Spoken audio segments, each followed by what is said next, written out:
The Assembly will hear an address by His Excellency Keir Starmer, Prime Minister and First Lord of the Treasury of the United Kingdom of Great Britain and Northern Ireland. I request protocol to escort His Excellency and invite him to address the Assembly.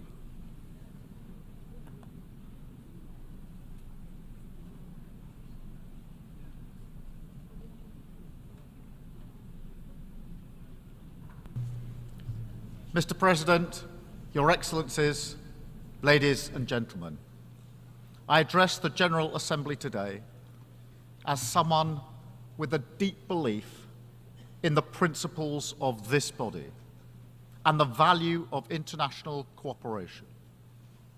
I remember reading the Universal Declaration of Human Rights as a student. It had a profound impact on me. I spent my career as a lawyer working to protect those rights. And the Declaration still inspires me now as Prime Minister because it speaks about our inherent dignity, the very essence of what it is to be human, of equal and inalienable rights, based on a foundation of freedom, justice, and peace in the world. Yet as we meet here today, that can feel like a distant hope. Conflict touches more countries now than at any time in the history of this Assembly. Around the world, more fires are breaking out and burning with ever greater intensity, exacting a terrible toll. In Gaza, Lebanon, Ukraine, Sudan, Myanmar, Yemen, and beyond. The vast majority of humanitarian need in the world today is driven by conflict. After 20 years of gains in tackling poverty, disease, and in health, war is one of the main regions that progress has stalled. That is a catastrophe made by human hands. It has weakened the cause of cooperation, sowed political division between North and South, and turned the geopolitical dial away from the rule of law towards brute force and aggression. And this matters to us all. It matters to the British people. My government was elected to change Britain, to deliver national missions on higher growth, safer streets, cleaner energy, more opportunity, and a healthier society. But behind every one of these missions sits another insight, something that used to be unspoken, but now needs to be said, that we recognize that our success in Britain can never be separated from events beyond our shores. Global challenges rebound on us at home, and to grapple only with the effects of war, poverty, climate change, pandemics, or irregular migration, when they arrive on our doorstep, is to set ourselves up to fail. We must work with others to solve these problems at root, to tackle the causes. Britain is stronger when we do so. So we are changing our approach on the global stage too. My message today is this: we are returning the UK to responsible global leadership, because I think the international system can be better. We need it to be better. People talk about an age of polarization, impunity, instability, and unraveling of the UN Charter. And I fear that a sense of fatalism has taken hold. But our task is to say, no. We won't accept this slide into greater and greater conflict, instability, and injustice. Instead, we will do all we can to change it. This is the moment to reassert fundamental principles and our willingness to defend them, to recommit to the UN, to internationalism, to the rule of law, to work together for peace, progress, and equality. Because it is right, yes, absolutely. but also because it is plainly in our self-interest. So we are ready to step up in a spirit of respect and equal partnership. I don't claim that solving these problems is easy, but there are positive, practical things that we can do together. This starts with addressing the rising tide of conflict and preventing a regional war in the Middle East. I call on Israel and Hezbollah, stop the violence, step back from the brink. We need to see an immediate ceasefire to provide space for a diplomatic settlement. And we are working with all partners to that end, because further escalation serves no one. It offers nothing but more suffering for innocent people on all sides, and the prospect of a wider war that no one can control, and with consequences that none of us can foresee. This is intimately linked with the situation in Gaza, where again we need to see an immediate ceasefire. It shames us all that the suffering in Gaza continues to grow. The answer is diplomacy, the release of all the hostages and the unfettered flow of aid to those in need.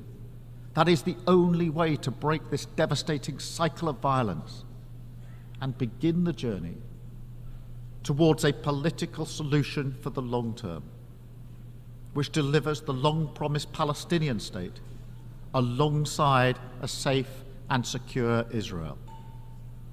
We must also work together for peace in Sudan and a proper response to the worst humanitarian crisis in the world today. We need to see greater action to deliver aid and to deliver peace. The world cannot look away, and we must stand up for international law. And that's why we are so resolute in our support for Ukraine. They are exercising their right to self-defense as provided for under the UN Charter and recognized by 141 members of this Assembly. We will stand with Ukraine for as long as it takes, because the alternative would be to confirm the worst claims about this place, that international law is merely a paper tiger and that aggressors can do what they will.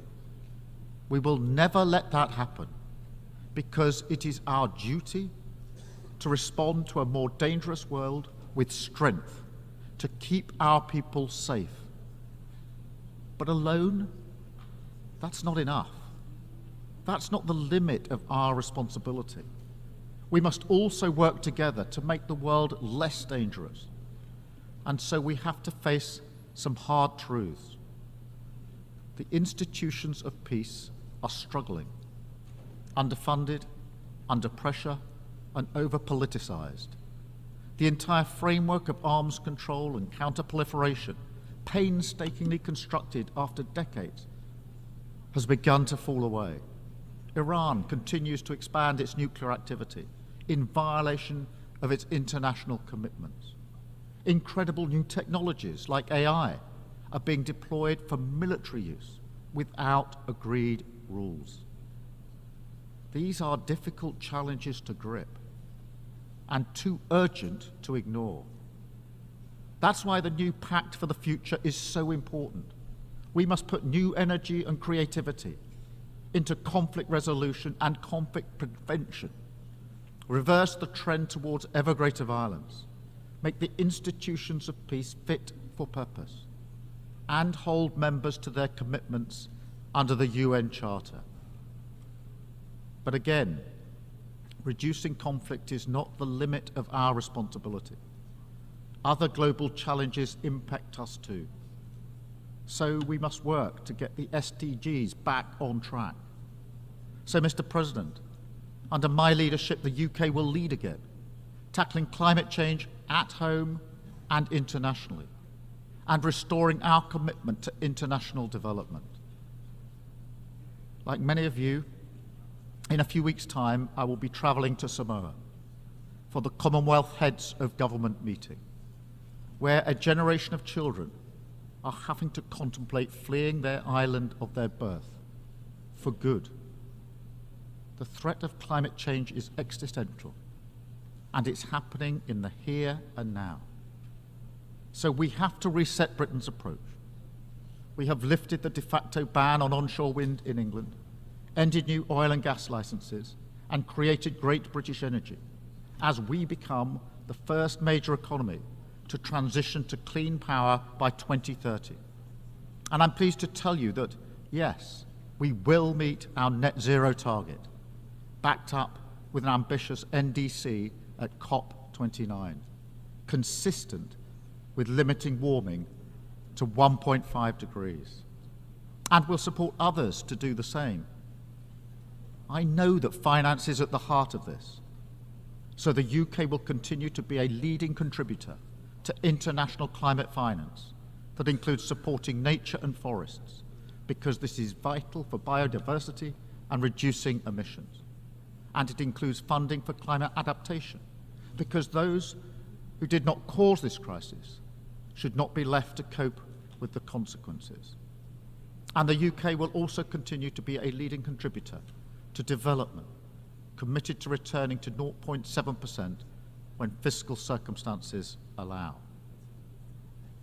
But let's be frank, public finance will never fully meet the needs, so we must use it as a multiplier to unlock much greater levels of private investment, and we have already started this work.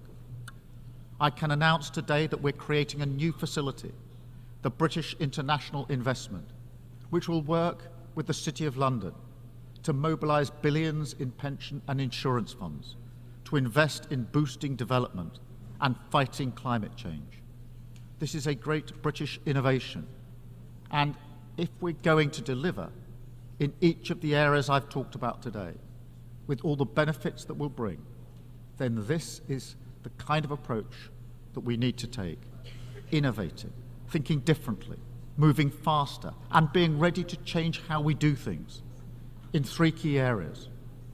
First, we must change the international financial system to deliver a fairer deal for developing countries. We will use our seat on the boards of the IMF and the World Bank to argue for a bolder approach to tackle unsustainable debt, which is compounding poverty and inequality, depriving the sick of healthcare and children of education. We must tackle the barriers to investment, which choke off the flow of private finance, and we must put a price on the true cost of emissions through a new levy on global shipping, with the proceeds going to tackle climate change and cut emissions even further. Crucially, we need to accelerate reform of the multilateral development banks so that they shoulder more risk, unlocking hundreds of billions more to help the poorest and build a low-carbon global economy.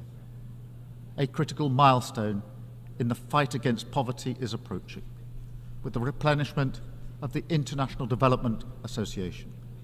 This is the chance for everyone to show greater ambition, so the IDA can be a bigger and better, helping more people, especially those in fragile states and conflict zones. On that basis, we will be ambitious too. We will increase our pledge and play our part in seizing the potential of this moment. Second, if we want the system to deliver for the poorest and most vulnerable, then their voices must be heard. We need to make the system more representative and more responsive to those who need it most. So we will make the case, not just for fairer outcomes, but fairer representation in how we reach them. And this also applies to the Security Council. It has to change to become a more representative body, willing to act, not paralysed by politics. We want to see permanent African representation on the Council, Brazil, India, Japan and Germany as permanent members, and more seats for elected members as well. Finally, to support this, we will also change how the UK does things, moving from the paternalism of the past towards partnership for the future. listening a lot more, speaking a bit less, offering game-changing British expertise, and working together in the spirit of equal respect.